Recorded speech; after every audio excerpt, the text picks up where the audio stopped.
Jian had just turned 18 when he was first sworn in as a Warden of Peace. The ceremony took place in the Orin district, the birthplace of the kingdom's Tinmen. Ever since the days of his ancestor Chaltin Solyu, where the Wardens of Peace were officially organized under his guidance by the people, the graduations had always taken place there. The Orin district held the primary headquarters for their base of operations, that's precincts spread throughout the various districts. A small one, even located in the Wicker district. It had been many generations ago, but though they'd been founded for over 100 years, some of the higher class still did not take kindly to them. They were not sworn in by the king nor the Solyu. They were completely selected of the people. Still, acting as a civil liaison for the king, the chief high professor would swear them in from a royal decorum, and of course, the actual first warden would swear them in from the people's decorum. It was one of the smaller auditoriums behind the Peace Warden headquarters. It is usually held for council meetings and, when needed, the petty crimes court, but today it was a place of the swearing of oaths. Gencade Solyu, along with his best friend Wayne Reynolds, had just been presented the ceremonial shields that would adorn their uniforms as Wardens of Peace, or rather Tinmen. Jen's father and even Wayne's parents, Josiah and Anna Bain Reynolds, had been in attendance. Congratulations had been given.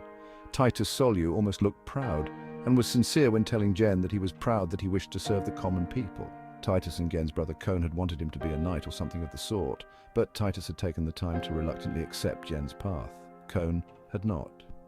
In attendance were about 50 people, but about 10 of those were members of the press, due to Titus being in attendance, as well as the fact that Jen was the first Solyu to take on a position such as that.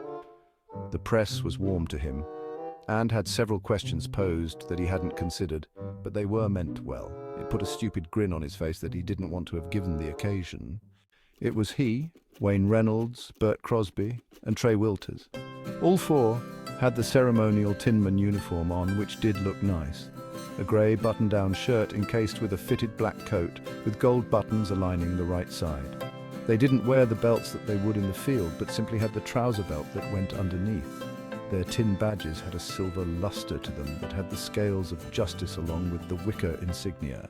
Jen had oddly prided himself on not feeling honoured throughout his life, rationalizing that it was a negative sense of pride to make one feel better than everyone else. But on his graduation day, he felt honoured. It was a good feeling. Bert and Trey had mingled among their family members afterward, laughing and joking some. They were the first to disband from the area to be with those that had attended for them. Wayne, Josiah, Anna, Jen and Titus talked for a little while. Titus was the first to leave, but congratulated Jen again, telling him that there would be a celebration of sorts at the Solyu estate. Jen tried to protest against it, but Titus waved it off, saying that it was probably Burning Bill's birthday anyway. Who was the executive chef for the Solyu estate? In other words, a celebration was going to be had either way. Josiah and Anna also had matters to tend to, but told both Wayne and Jen that they were going to be at the Solyu estate for whatever Titus had in store for a celebration. This left Wayne and Jen along with a few other people getting ready to leave. One last question, Warden Solyu. Warden Gencade Solyu, a member of the press, asked.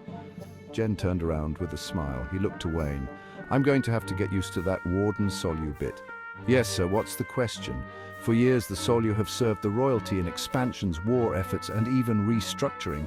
How does it feel to take on a role that fully serves the people of all classes? Are you seeking out something greater by starting out through humble means?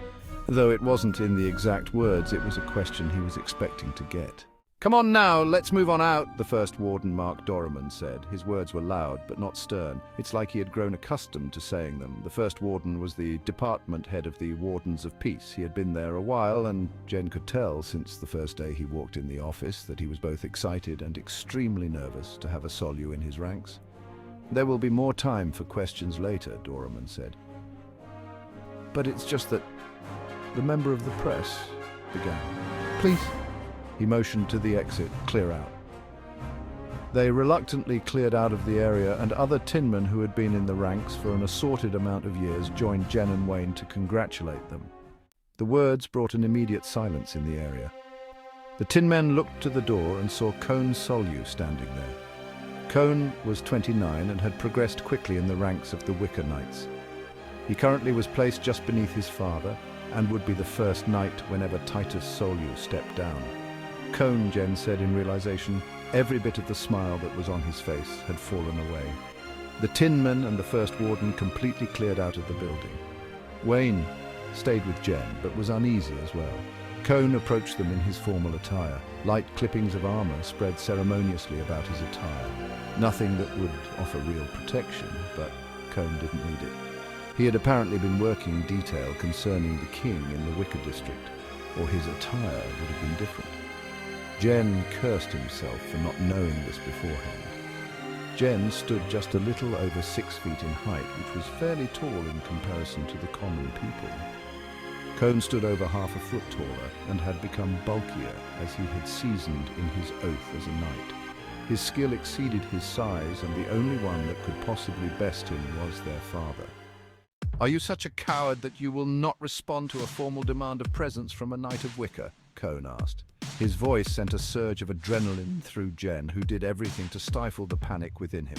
Jen opened his mouth to speak, but could only look down. "I'm sorry, I... Do not lie to me or offer some excuse." Cone stood inches away from General. I'm sorry, Cone." Cone ignored the words. "So this is what you've chosen to do with your Solyu line of blood?" "This?" His words were filled with disgust as he motioned towards the banners of the Wardens of Peace.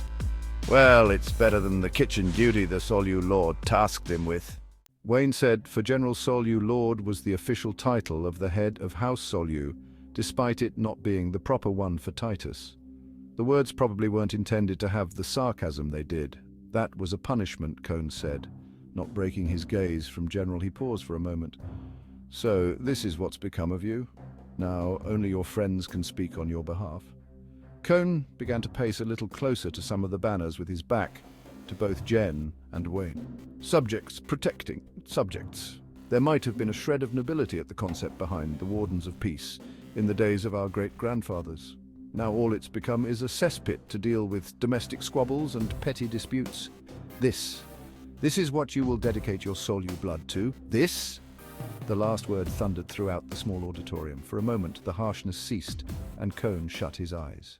He said sternly but quietly, "You were meant for greater things."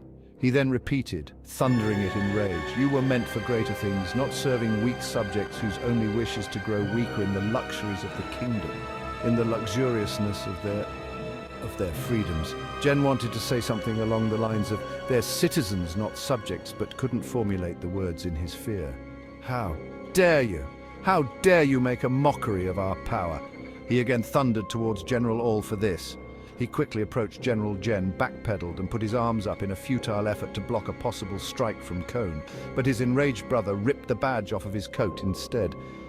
This piece of tin, with false luster for the false hope of weak subjects in power, Wayne couldn't hold back.